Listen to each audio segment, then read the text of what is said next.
20 years after the theft, I walked into a courtroom with a stuffed rabbit under my arm and walked out with a judgment that would buy my daughter a home, pay for all the years I stitched in the dark, and leave my ex-son-in-law staring at the floor while the clerk read the figure he never imagined he'd hear beside his name. 1 million returned, 500,000 more in damages. If you think that sounds clean and easy, you're not ready for the part where I hit the bank floor hard enough that my dentures cut my lip, or the nights I unpicked seems to follow the same neat hand that stole from me. My name is Britney, I'm 67, and by the time I fainted at First Willow Savings, I had sewn exactly 12,403 soft toys over 38 years. Bears with one dangling ear by design, rabbits with pockets for lost teeth, lions whose manes were ribbons so children could learn to tie bows. I kept numbers the way other people keep prayers, carefully, quietly, and right where I could reach them when the world turned ugly. The morning everything cracked open, the air tasted like pennies. It was humid, that sweet wet heat that makes cotton stick to your forearms. I had my best blouse on, the pale green one with a careful patch of embroidery over the fading at the collar. My daughter, Lacey, had sent a listing, white porch, lemon tree, a window seat that might as well have been a stage for whatever grandchildren I was allowed to borrow, and the price made sense to me. Sense like a hand fitting into a glove that has spent decades learning your fingers. I had saved for it. Not quick, not fancy, but relentlessly. Jar on the fridge, envelope under the flower bin.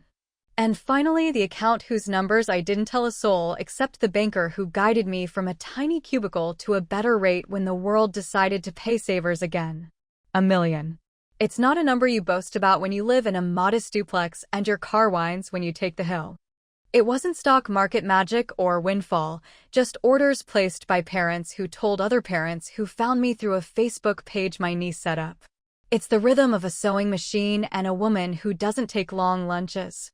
At the bank, I asked to speak to a person and not a machine, and they gave me a young man whose neck was too thin for his tie. We did the dance.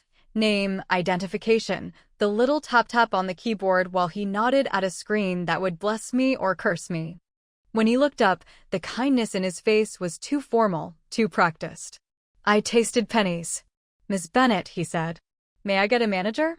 You can feel the world tilt on language like that. What happened? I asked, still holding the printout of that lemon porch like a talisman. He didn't answer me, but the manager did, and I wish I could say she had a voice like a life preserver. It was soft, and it sank. "Miss Bennett, I'm afraid your balance is lower than expected." There were transfers. Over many years. I laughed at first. Not a real laugh. The brittle kind that sounds like someone opening a jar that won't open. "No," I said. "No, I never authorized that. I haven't touched that account in years." I didn't say, because I'm afraid of mistakes, because seeing the number was the only joy I kept secret and I feared superstition like a child. I didn't say that every deposit I made felt like I was building a safe little boat for my daughter to finally leave the storm she married. "We have authorizations. Online banking." The manager swallowed. "Linked email." I told her the email I used. She told me the one on record. It was my first name, my birthday, and a last name that wasn't mine, Hargreaves. My son-in-law's name. I stood up. I sat down. The world scissored. The lemon porch listing slid off the desk and floated onto the carpet, and I stared at the glowing little lemon tree until the black edges closed in and I fell. When I woke, there were bandage butterflies on my lip, hospital light stitched white across the ceiling, and my daughter was holding my hand with both of hers as if I were the one who would run. "Mom," she said. "You scared me." I reached for the words that would break her. It wasn't the fainting. It was the thing that would make her look away. "Lacey," I said, voice like paper. "Your husband took it." She didn't understand at first. She thought I meant took the car, took the checkbook, took the trash out for once. Then she understood everything at once and her face went flat with a pain I recognized. It's the face I made when I realized my ex-husband had spent our rent on a boat he couldn't afford to float. It's the face you make when someone you trusted rearranges your future. She didn't say his name. She folded it into the same place in herself where I hid the good scissors. "How?" she asked. There are parts of this story that need tidy labels. Fraud. identity theft, embezzlement. They're clean, like crisp labels on storage bins. But how he did it belongs to the sticky drawer of bits you don't sort. 20 years ago, when Lacey first brought Mark over, he had a mechanic's hands and a salesman's smile. He fixed my dryer for free and wouldn't take the cash I offered. He brought me a bag of sugar cookies from a bakery across town. He learned what days I went where without ever asking more than, "How's business?" and "Can I help?" He was helpful the way ivy helps a house look like it's the woods. I didn't know much about passwords then. I wrote mine under the telephone in a coded way only I understood, which is to say that anyone who lived in my house for more than a week could understand it if they tried. He set up an email for me, to help track orders, he said, and typed quickly. I watched the way you watch a magician, trying to remember before the reveal. From the hospital, I called the bank. I called them every hour, every day, until they gave me the audit trail. The first transfer was small, so small that if you were counting pennies like a man with a slot machine in his head, you'd call it superstitious to notice. $30, then $50. Then a neat $300 each month, then $600 on the dot. Then there were the test transactions, the human fingers of it, and the sudden steady gait of a man who had found the vein. We didn't catch it, the bank manager said on the phone, and I wanted to hate her, but she was just another person asleep at the switch of a big machine. It was below the thresholds. Thresholds are where monsters wait.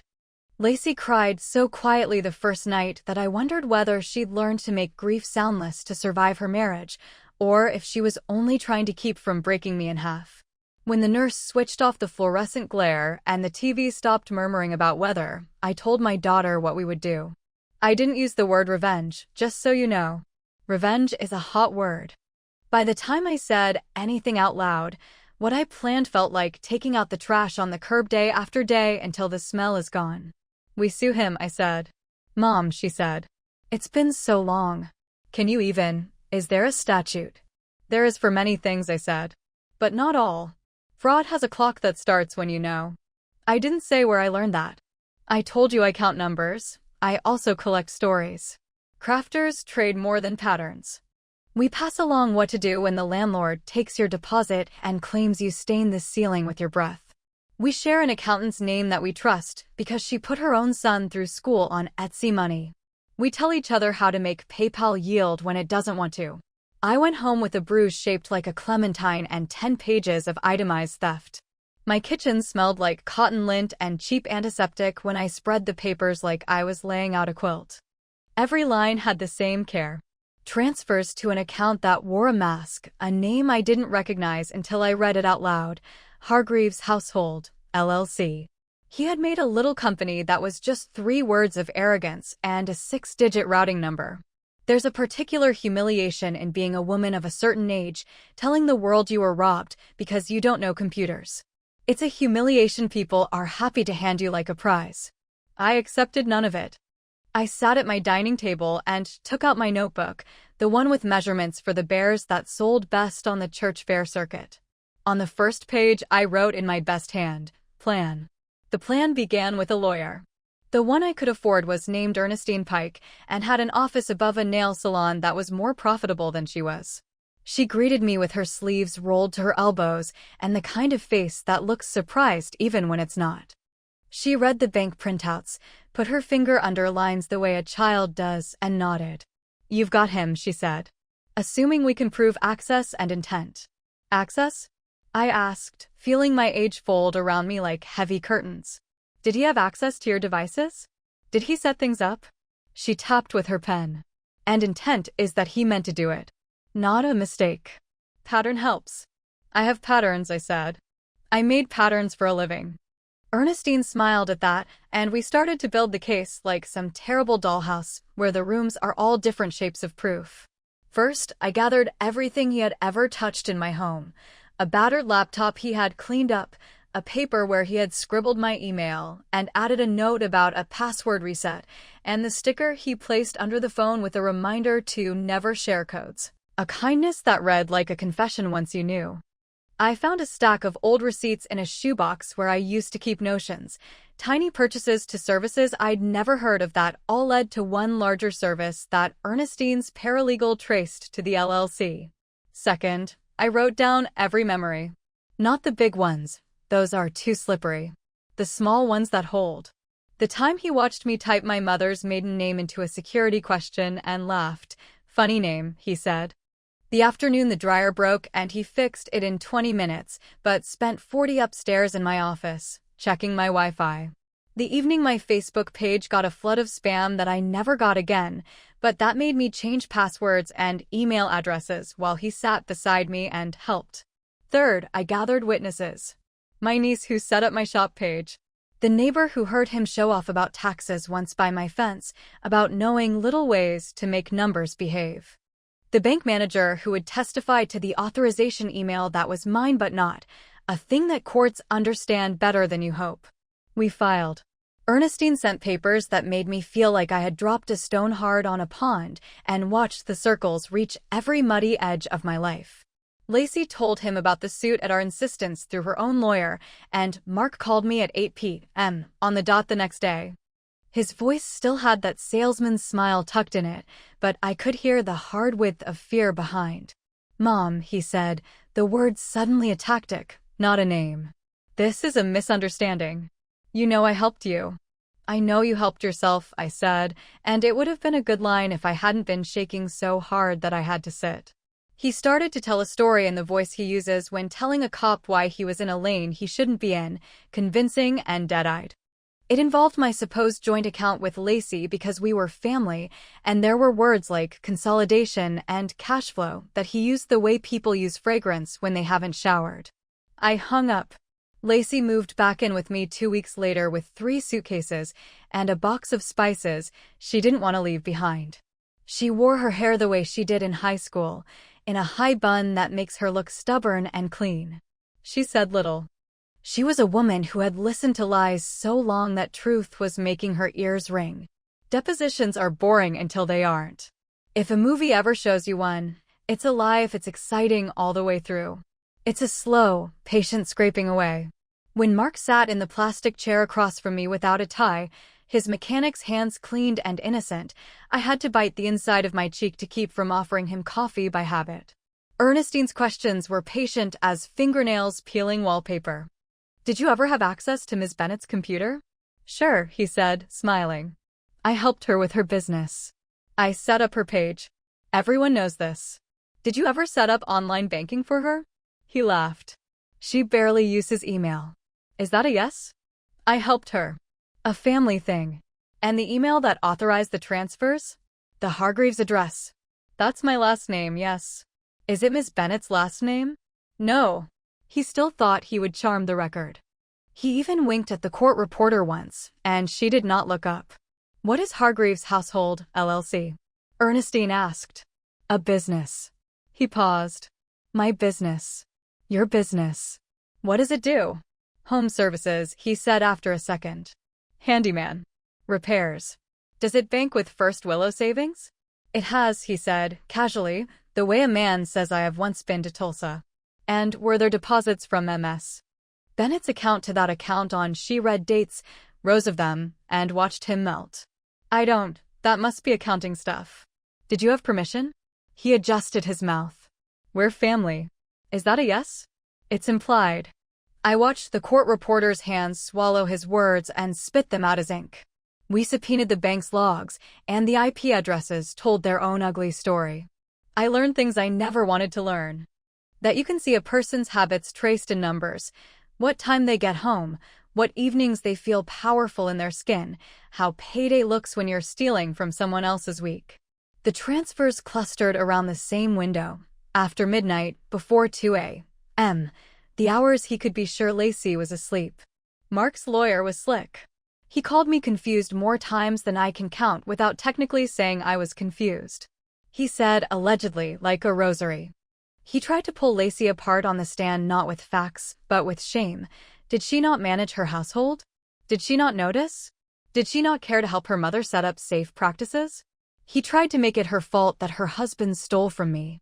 Ernestine objected and objected, but the words still slicked around like oil. The turning point was small, and I want you to understand this. Big cases turn on little threads. That's how fabric holds. In the box of receipts I'd kept for a decade, I found a single page that didn't matter to me at all when I put it there, a delivery confirmation for a teddy bear shipped to a town 2 hours away.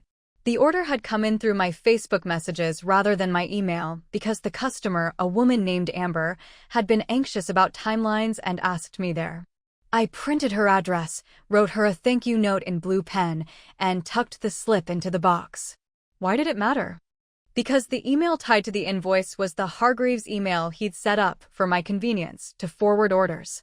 He had been routing my orders through his net, and once we showed that, the timeline of access to my accounts and my web presence wasn't a murky pond anymore. It was a stream with a visible current. He had built everything that could drown me. We traveled to that town to find Amber. She kept the bear. Her son was 13 now and wouldn't let the bear leave his bed even though he was old enough to be embarrassed. She opened the door with a wary look you develop when strangers say, "We're here about a bear." When we explained, she didn't hesitate. She printed her old messages. She came to court and testified to a small detail that made the jury murmur, that when the bear was late, the email replied not in my voice, but in a flat tone that offered a discount I had never offered and signed off H. Does a judge care about tone? Not officially. But people do. Juries are made of people, and the judge in our bench trial watched the jury box even though he would be the one to decide. He saw what I saw, a man who believed access was the same thing as permission, and that family meant he could drink from any glass in the house and call it his. Between motions and depositions and nights when I could not sleep because the number 1,000,000 had burned itself into my eyelids, and now I saw it fall and fall and fall, I kept sewing. I made a rabbit with an extra pocket and hid a note inside each one I sold that year, tell the truth at the table. A few customers wrote back and said it made them cry when they found it. A couple thought it was preachy. You never know where your words find a home. Mark tried 3 moves that only made it worse for him. First, he moved money. Not much, but enough that Ernestine could show the court a man preparing for loss. Second, he reached out to Lacey's friends, told them I was unwell and that this was all a misunderstanding that would ruin me financially because I was litigious. They showed Lacey the messages. She blocked him and changed the locks on the house she'd left behind. Third, he tried to sell Hargreaves' Household, LLC to his brother for $10, which made the judge lean back in his chair in a way that sent a ripple through the room like laughter held in check. At the second hearing, when the forensic accountant explained like a high school teacher with a gentle voice how an automated rule in his banking script doubled the take every time my account hit a threshold, Lacey's hand found mine under the table. I heard a sound from her mouth like a swallowed animal. I didn't look at her because looking would be falling again, and I had no intention of hitting any floor twice. I want to tell you a story within the story. When I was a girl, I watched my grandmother rip out stitches from a quilt because one square fell off center by half an inch. No one will ever notice, I told her. She smiled without teeth and said, "You will." That's how I built my life, with the stubbornness to fix the half-inch. Mark was a man of half-inches that could make a house look level until you tried to set a glass down. You're wondering about the law, the clock. Here's what Ernestine told the court, that I discovered the fraud on the day the bank revealed the unauthorized transfers, and that under our state's law, the statute begins at discovery, not occurrence. She cited case law like stitching in a seam, neat, inevitable. Mark's counsel tried to argue latches, delay that prejudices a defendant, but every delay was his. The judge's mouth twitched when he said the word latches, as if he were thinking about something else entirely. He wrote quickly. The day of the decision, the courtroom smelled faintly of rain and the lemon oil the bailiff used on the wood. I carried the stuffed rabbit with the extra pocket because I was superstitious now. Not about money, about luck. The judge's ruling was 10 pages and took him 12 minutes to read. I counted each line. When he reached the remedies, I heard Lacey exhale the way you exhale when someone pinches you awake from a nightmare and you see your own bedroom. Restitution of $1 million. Costs. Additional damages of $500,000 for willful and malicious conduct, tied to punitive statutes that were built for exactly this kind of quiet, personal theft that hides in families. The judge's voice did not rise or fall. It was a needle through heavy fabric, a steady push. Mark didn't look at me. He stared at the table as if there were a secret trapdoor. His lawyer put a hand on his sleeve and squeezed once, the way you might signal to a dog that it's time to heel. He would appeal, of course. Men like him always do, as if paper is the magic that will make consequence dissolve. He would fail, because the paper now belonged to me. We didn't celebrate that day, not loudly. We drove home, and Lacey made a simple dinner with the spices she saved. We ate at the small table where I'd planned everything, and when we were done, I put the rabbit on the chair opposite me and laughed the laugh that isn't brittle anymore. It was tired and clean. You need the ugly parts, too, so you don't think victory is sterile. The bank apologized without admitting liability and changed its fraud monitoring for senior accounts. I became a cautionary tale at a series of luncheons I didn't want to attend, but did because someone would look like me in the back row and need to hear it. My sister didn't speak to me for a month because she believed, against every fact, that Lacey should have kept the marriage alive for the sake of some promise made in front of a church. She came around when the appeal failed and Mark tried to sell his boat, which he'd bought with my money and could not offload without my lien attached. Watching him try to reclaim his future at a discount was a pettier joy than the judgment, and I let myself have it. Lacey filed for divorce. She didn't do it with fireworks, but with the quiet determination of a woman who has decided which possessions matter. She divided their house's contents into 3 stacks: mine, thrift, trash. The day she signed, she kept her hair in that high bun and wore a gray sweater that made her eyes look like the ocean after a storm when you can finally see the bottom. He didn't show. We bought the lemon porch house the following spring. This is the part where I tell you about the way the afternoon light makes the kitchen look like a painting, or how the lemon tree's blossoms smelled like clean secrets. I won't. I will tell you about the first night we slept there and heard the hollow house settle, and Lacey reached for my hand from her room down the hall. She didn't say my name. She didn't need to. The house held us the way a well-made seam holds a dress on a moving body. I learned to love the porch. I embroidered a small lemon on a throw pillow like a child, and then laughed at myself and made 3 more. I set up my sewing in the small sunroom that looks into the backyard, and every day the light changed the color of the thread in my box like it was reminding me that permanence isn't a virtue. I built a little shelf for the rabbit with the extra pocket and tucked inside a note that said, "Tell the truth at the table." After the judgment, people wrote to me with their own stories. Men who had signed away pensions to cousins who smiled. Women who had stood in banks and learned their lives were arithmetic done by strangers. People wanted me to become a crusader. I understand the impulse. But I am a woman who sews. That's what I know how to do: make, repair, unpick patiently what is crooked and set it right. I told my story where it could be useful. I said yes when the local paper wanted to talk, and no when the national show wanted me to cry on camera. I cry at home where it doesn't become someone else's entertainment. You want details? Drip by drip, because that's how he took it from me, and that's how I will give it back to you. He started stealing when Lacey was pregnant. He took more when she went back to work part-time. He became careless when he bought a boat and a watch and learned that your skin feels the same with or without a watch, so he needed a bigger one to make it feel different. He promised me once, years ago, that he would teach me to use a spreadsheet. He taught me to see him instead. The day the sheriff's truck arrived to serve him with the order to garnish wages, his brother filmed it and put it online, as if shame could work as currency enough to pay me back. I watched the video once. It made me feel nothing. The check that came every month afterward, small, regular, made me feel something like a porch lemon fattening in slow sunlight. At the end of the appeal, Ernestine brought a little paper bag to my house. Inside was a spool of golden thread. "For your next project," she said, likely meaning the house or the life after this. I threaded my needle that night and made a bear with a gold seam down its spine. When I handed it to a little girl at the farmer's market whose mother cried when she read my name embroidered at the paw, I didn't explain anything.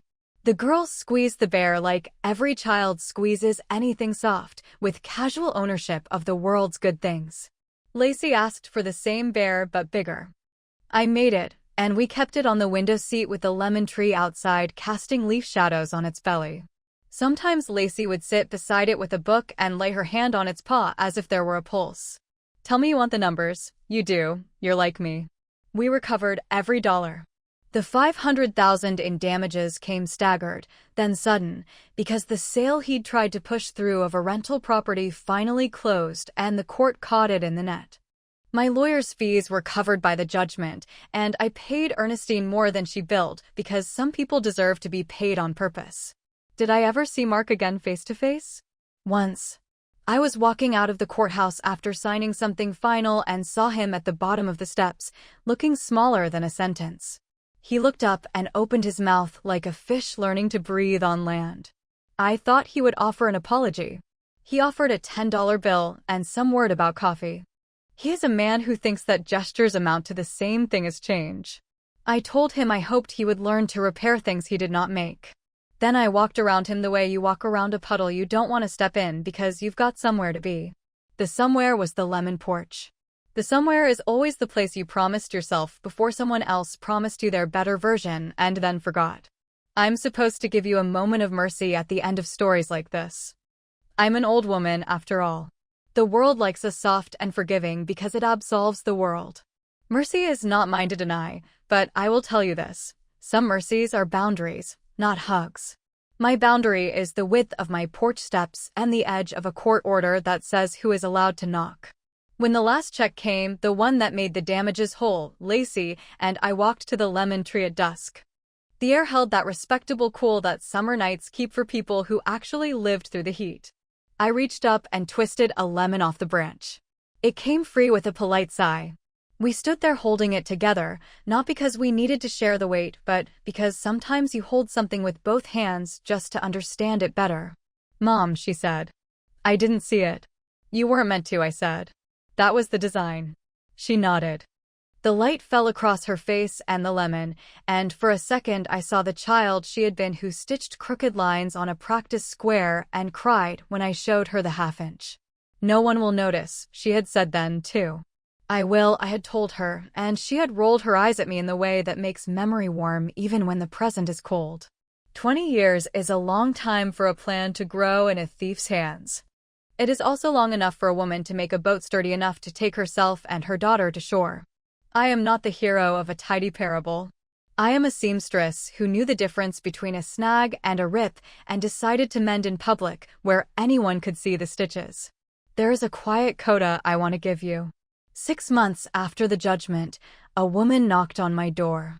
She was in her late 40s with a haircut that said she had told herself in a mirror that morning to be brave. She was the new partner of Mark's brother. She had found me because of the video. She asked if I would tell her how I knew. I did. I told her about half-inches and email addresses and the way a helpful man can stand between you and your own screen long enough to memorize your life. She cried quietly in my kitchen while I made tea.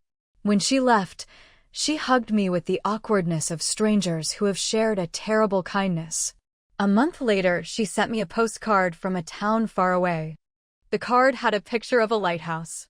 Her note was only 3 words, I am free. The lemon season rolls and rolls. Sometimes the fruit drop early, sometimes they hang on as if they want to outlast the weather. I grafted one branch last winter and the tree took it like a challenge. The new growth is almost tender. I look at that graft and think about how things that hurt can become part of the shape that holds you. I don't romanticize it. Pain is pain. But the branch blooms. When I was in the hospital after the faint, Lacey was still married and still trying to decide whether to make excuses for a man whose patterns had become the wallpaper of her life. Now she is not married and the wallpaper is fresh paint that she chose for herself. She keeps a small jar on her own refrigerator where she puts $5 bills and notes that say things like, for fun, in her own handwriting. She will not need my million. She has her own. She has herself. The rabbit with the extra pocket sits on the shelf in my sewing room. Sometimes I tuck notes in for no one to find but me. Sometimes I put in a lemon leaf. Once I tucked in the check stub from the last damages payment. It felt too proud, too bourgeois, and I took it out and put it in the folder where such things belong. I saved the lemon leaf. If someone asks me what revenge feels like, I will tell them it feels like a seam that doesn't rub. It is not heat, it is relief. It is not a shout. It is a household that does not creak when you walk from one room to another. It is not dramatic. It is an ordinary day when you go to the bank and the numbers are what they should be, and the young man with the too-thin tie looks at you with ordinary courtesy, not pity. It is a night when you sleep and dream about the sound of your own sewing machine, steady, steady, steady. If you came here for blood, I'm sorry. All the blood that matters is back in my veins where it belongs, warming my hands as I thread the needle. If you came here for a lesson, here it is, write it down. Not because a court needs it, though it might, but because you do. Keep your receipts and keep your courage, and remember that thresholds are where monsters wait. Don't be afraid to step over anyway, carrying your own light. I nearly forgot to tell you about the housewarming gift the neighbors brought when we moved into the lemon porch house. A basket with bread and salt and honey, and an ugly little ceramic dog that looks like it was made by someone who loves dogs, but had only ever seen a photo of one. It sits on our porch now, catching leaves. Once, a little boy walking by pointed at it and said, "Is that dog real?" And Lacey said, "As real as it needs to be." We laughed, and I thought, some things don't have to be beautiful to be true. Some dolls have crooked ears on purpose to remind you. When I sit down to sew now, I sometimes hum a silly tune I made up to keep time. My machine sounds like a train far away. Each stitch is a choice. Each seam is a promise kept.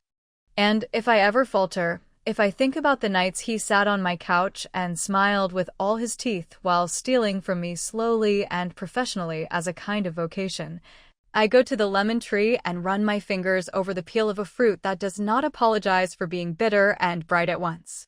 You will think this is the end. It is not because there is more trouble to tell, but because there is more ordinary life. That is the prize. I make bears. Lacey reads on the window seat. Sometimes I teach a free class at the community center where I tell a room of teenagers, boys, girls, everyone in between, that the back of a thing should be as neat as the front. They laugh. They don't believe me. Then I turn the fabric over and show them the clean lines, the way no knot shows. That is what justice should feel like when it works, clean on both sides, the parts no one sees as tidy as the display. The court clerk who read the numbers that day smiled at me in the hallway later and said, "I like your rabbit." I held it by one ear and made it dance. A silly, human moment. Then I walked into the afternoon with my daughter and the smell of rain, and the air didn't taste like pennies anymore. It tasted like lemon peel and bread, and the promise of a kitchen window that looks out on your own yard. My grandmother told me this story. Thanks for watching this video. Like and subscribe. Bye bye.